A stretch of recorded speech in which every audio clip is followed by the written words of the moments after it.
The local high school winter sports season is wrapping up with the postseason just starting this week. We're going to talk local sports with another representative from our partners at the Herald News. I'm joined by staff sports reporter Greg Sullivan. Greg, thanks for joining us. Welcome. Keith, I am legitimately happy to be here, and I didn't realize what a cool facility you have. Well, thank you. Appreciate it. We're going to do this, by the way, more often. We want to talk a little local sports, and we'll bring you in from time to talk about that.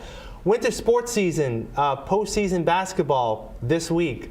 Thus far, the local high school Fall River teams not faring too well. As of today, as we're speaking, 4 teams have already played, 4 losses, so they're already eliminated. Let's start with Durfee boys basketball. They had a 10-10 season. They lost this week to Needham.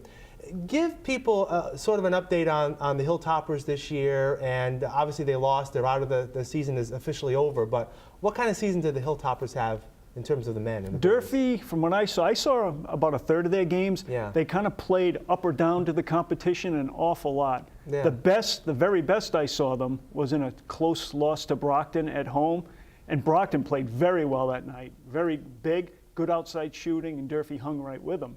And then you saw other games where they lost or barely won, and you're wondering, was it the same team? But, I mean, you see that all the time, and not just high school sports, everything. So the Farrington kid looked, he had a good, consistent year and everything, and they were more fun to watch than I anticipated. Right.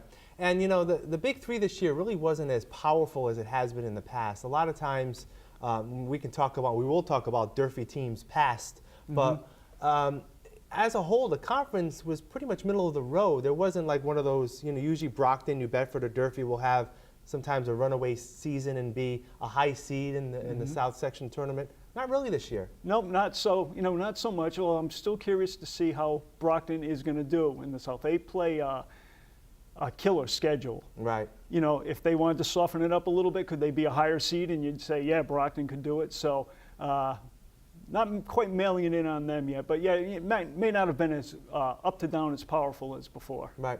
Let's switch to Durfee girls now. They lost this week to Attleboro in the South Section opening round, 57-44. Talk about the Lady Hilltoppers.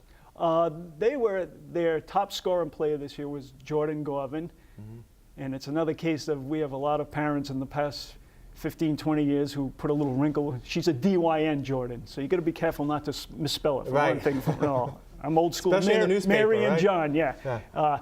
And that kid, I saw her have a great game. I think it was against Dighton Rehoboth, where she had maybe 8 3-pointers, and it's just it's an effortless shot for her. So she was good, and I think that's a kid. I was watching her the other night in the loss to Attleboro. And there are times she just like zoomed down the court, and I'm not always, sometimes I think kids don't even realize how athletic they are. Yeah. And she put into high gear a few times and left people in the dust. And then a lot of, role players after that, the other senior, Nicole Emsley, she did a lot of good things for them. So, I think they got what they did well for what they had. Right, right. And that's always the case. You never know from year to year with high school students how it's going to work. Diamond girls played as well the other night, and it's a good story locally in that they lost to another local team, Westport Wildcats, but they fell 37-32. Talk about the Bengals, Lady Bengals. I didn't have the privilege of seeing them in person this year for the first time in a lot of years. Yeah.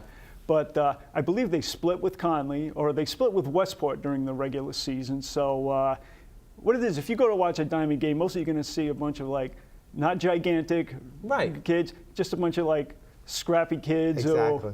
And it's they were able to play the good teams on this schedule pretty close, and I think they beat the teams they were supposed to beat. Right, and the other local girls team who played this week was the Bishop Connolly Lady Cougars. They also fell, unfortunately, yesterday to Greater New Bedford Voc Tech. Not a pretty score, but again, a solid effort, I would think. Oh, yeah, absolutely. And trust me, a lot of people are going to lose big to Greater New Bedford Voc Tech. Some people still wondering why they're in Division 4. One of those deals, right? Things are given consideration for vocational schools and everything, but it was pretty much a foregone conclusion they were going to be a little too much for Conley. But Conley, they did some good things this year. One of the great things that we still have hope for local high school basketball is actually tonight. Actually, out of all the boys and girls teams for the 3 high schools here in Fall River, the boys Bishop Connolly team had the best record. They get the higher seed in the tournament.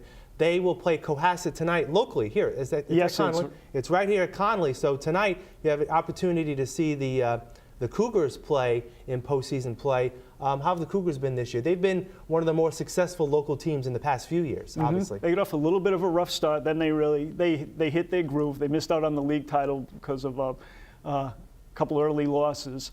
But they showed me new toughness when they played Durfee. They lost, but they played differently than I had seen them play in every other game this year. They kind of risk. I don't want to sound like a Cougar punt or anything, but they actually growled that game. They were tough. They threw up into a higher gear. Maybe they pushed and shoved, and it was a real good game.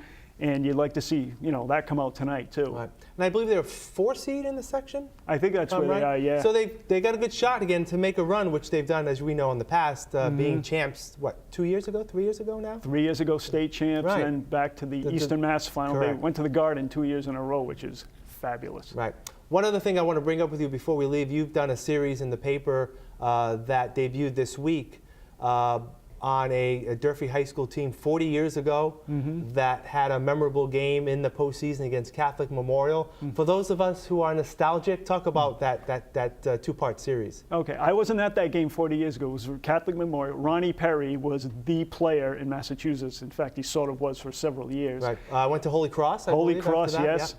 Drafted by both the Sox and the Celtics. Right. So, and he was I didn't go to this game, but I had always heard about it. And Durfee's used to playing before big playoff crowds and everything, but the people involved who went to it always said to me, this one was something different. It was almost like the air was vibrating. It was supercharged. And you look at the lineup Durfee had.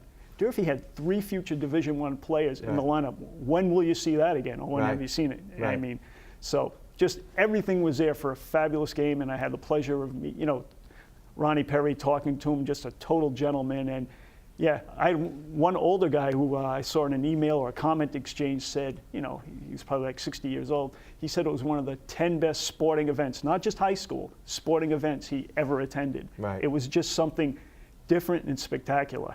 So please, if you haven't had a chance, check out Greg's articles at the Herald News. Greg, we'll do this again soon. Next time, maybe we'll talk baseball. Sounds good. I might wear a tie next time. You showed me up, okay. Keith. That's okay. Does Richmond wear a tie?